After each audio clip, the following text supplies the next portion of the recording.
MMA by far. Yeah. There's nothing that's ever going to top this until something does. I don't think anything's ever going to top this, man. This was... I keep sitting back going, wow.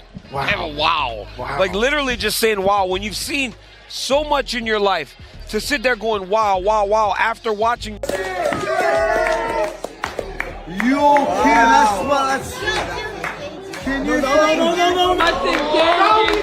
Holy shit, USA.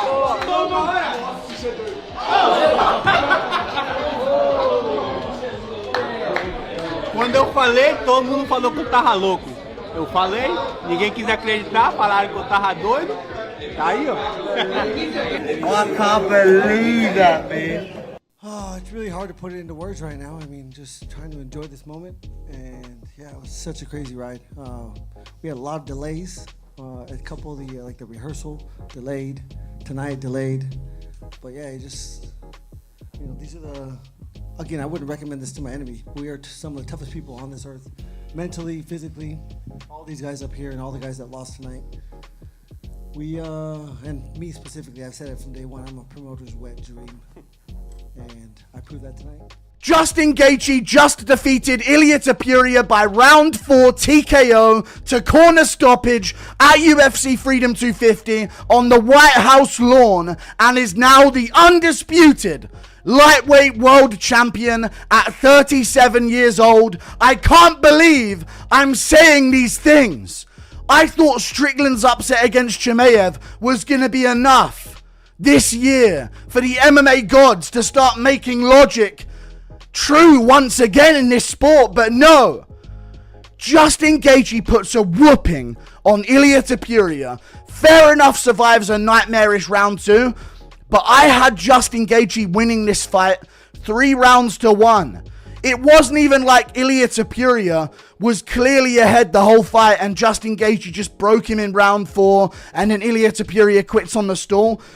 I had Gaethje up 3 rounds to 1. I thought he won the first round very clear. It was competitive. Ilia was landing big shots. What am I saying? What am I saying? The whole card was insane. But to finish like this, I can't wait to break down the rest of the card. But this fight, Ilia comes out. He's wandering into jabs like he's never... He wanted to quit. It's almost like he's trying to not to. And that'll do it. We won. We won. 20,000, bitch. No, it's 200,000, bitch. 200,000. 200,000 a piece, bitch. 200,000, bitch. 200,000 a piece. 200,000 a pop, bitch. 200,000 a pop, bitch. But that doesn't mean he's gonna get. Oh no! No! No!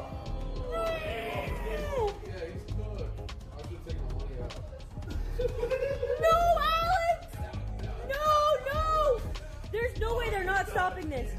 No! Are you kidding me?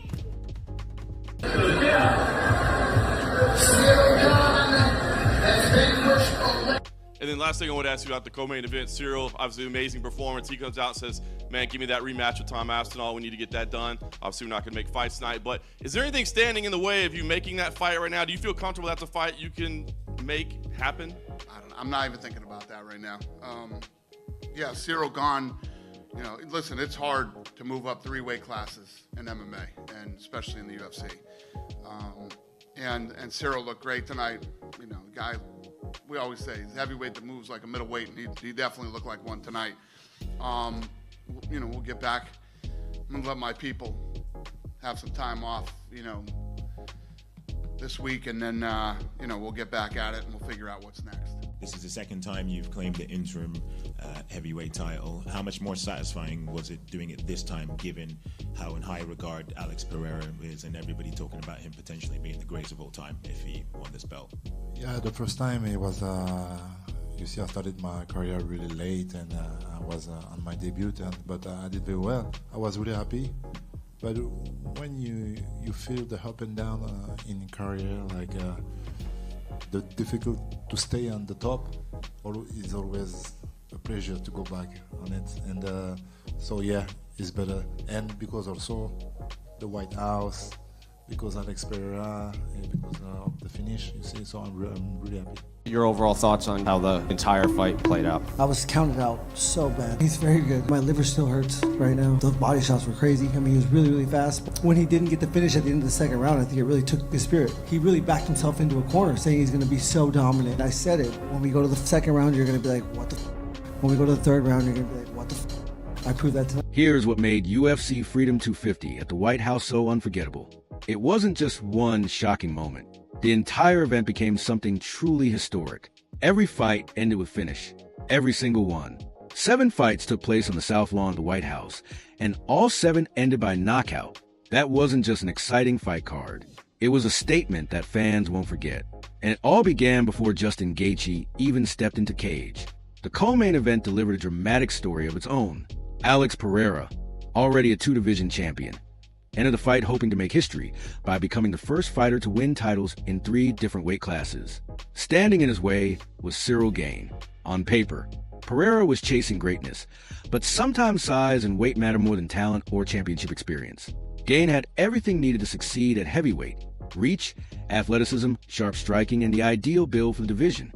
From the opening bell, Pereira struggled to find his rhythm. Gane controlled the distance with his jab and used his kicks to dictate the pace. He stayed calm, technical, and patient throughout the opening round. Then, as soon as round 2 began, Gane raised the pressure. He caught Pereira early with a powerful jab that slipped through the Brazilian's guard, and suddenly Pereira was in serious trouble. Gane didn't give him any time to recover. He kept pressing forward, throwing one strike after another until Pereira finally went down. At 1:27 of the second round, Gane reclaimed the interim heavyweight title and ended Pereira's dream of becoming a 3-division champion. Once again, Gane proved why he remains one of the most dangerous heavyweights in the sport. Now, Gane stands as the next challenger for Tom Aspinall whenever the undisputed champion is ready to return. But the night's destruction didn't end there. Sean O'Malley, the former bantamweight champion looking to rebuild after a difficult stretch, faced Ayman Zahabi in a matchup that many expected to be highly competitive. Zahabi entered the fight riding a 7-fight winning streak. He was confident, improving, and full of momentum. Meanwhile, O'Malley needed a performance that reminded everyone who he is. What happened next was exactly what O'Malley needed: a statement victory delivered with a walk-off knockout. Early in the fight, it looked like he was starting to lose control. Zahabi's leg kicks were landing clean, and he was finding his timing and range. But then O'Malley made an adjustment. He switched his stance, changed the rhythm, and suddenly Zahabi was in trouble. A perfectly timed straight right hand sent Zahabi crashing to the canvas. Before the referee could even react, O'Malley was already celebrating, saluting the troops, and walking away. The message couldn't have been clearer. The Suga show was back. O'Malley finished the fight in the second round and immediately began calling for another title shot. After losing twice to Merab Dvalishvili, he reminded everyone why he had been champion in the first place. Then came one of the biggest surprises of the entire night. Josh Hokett, the undefeated rising heavyweight who had just earned a huge victory over Curtis Blades, stepped into the cage against Derek Lewis, the UFC's all-time knockout leader.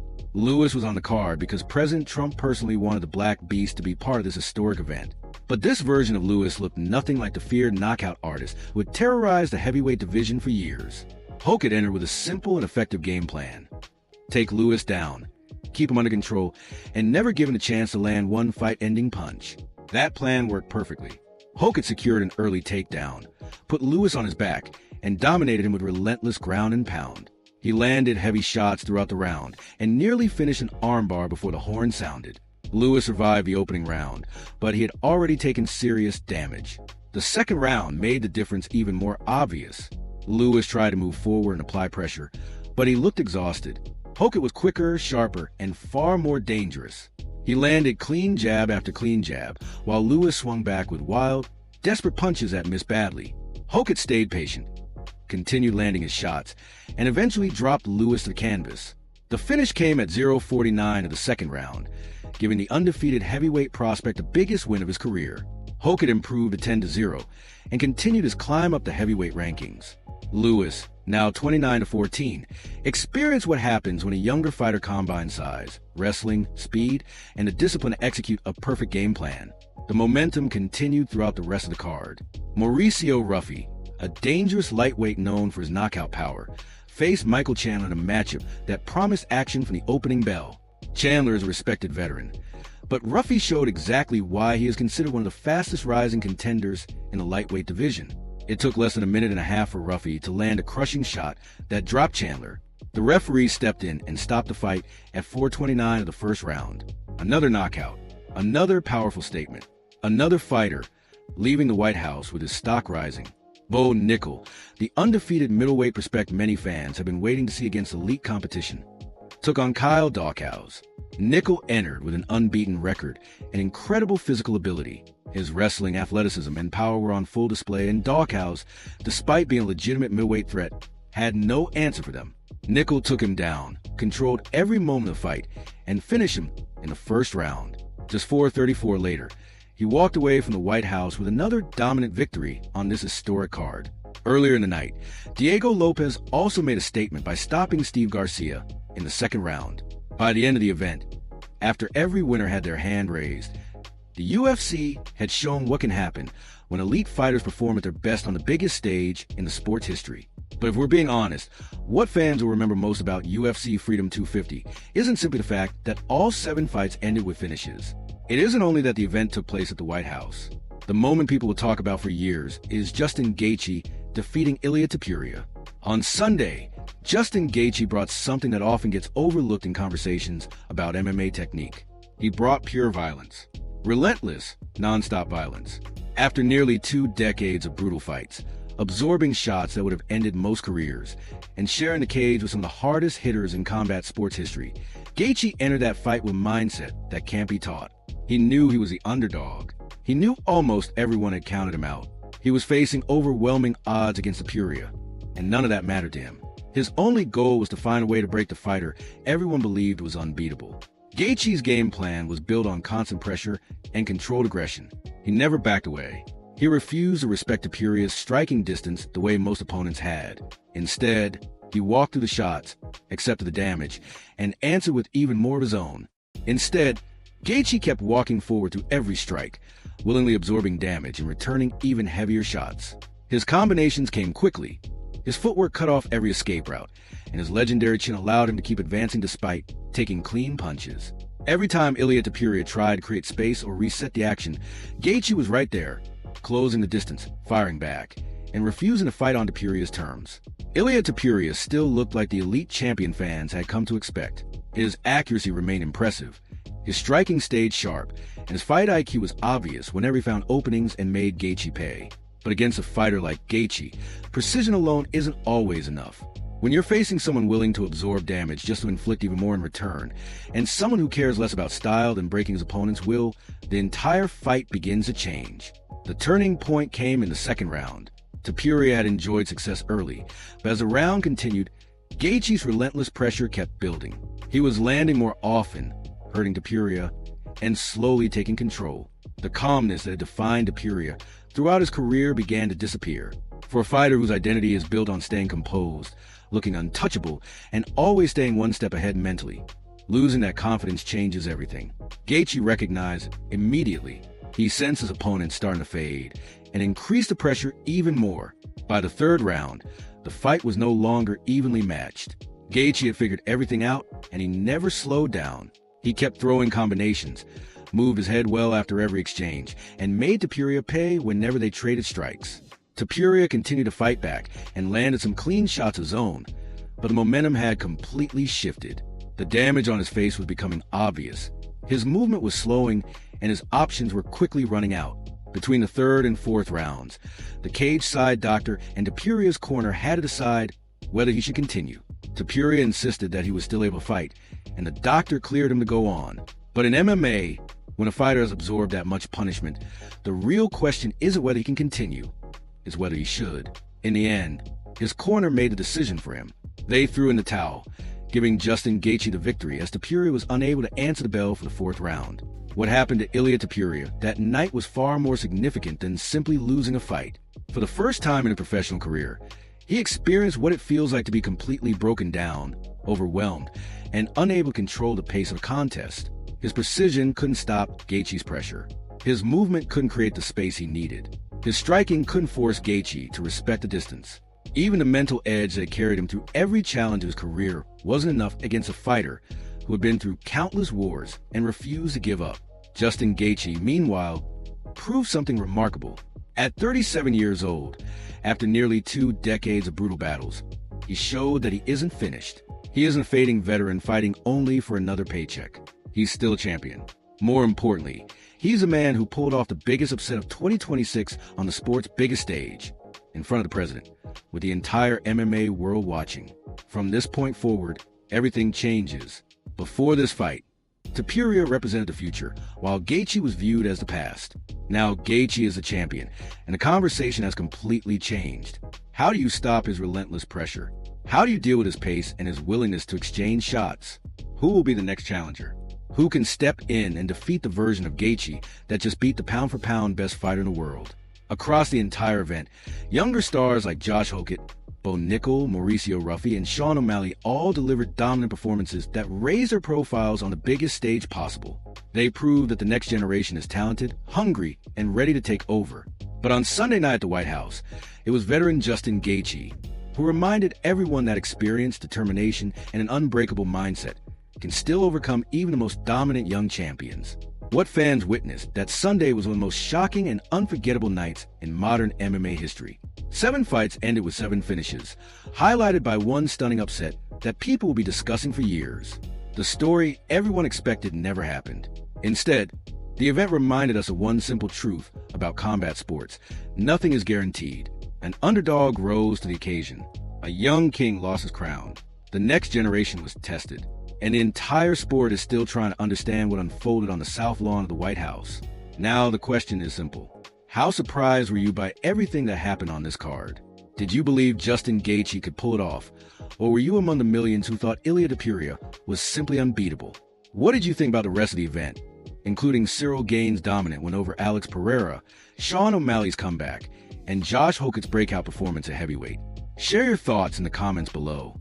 What was your favorite moment from UFC Freedom 250? What do you think comes next for Gaethje and the other fighters who delivered such dominant performances on the White House lawn? And if you enjoyed this full breakdown, be sure to subscribe for more fight analysis, major upsets, detailed breakdowns, and everything happening across the world of combat sports. This is only the beginning of what these fighters could accomplish next.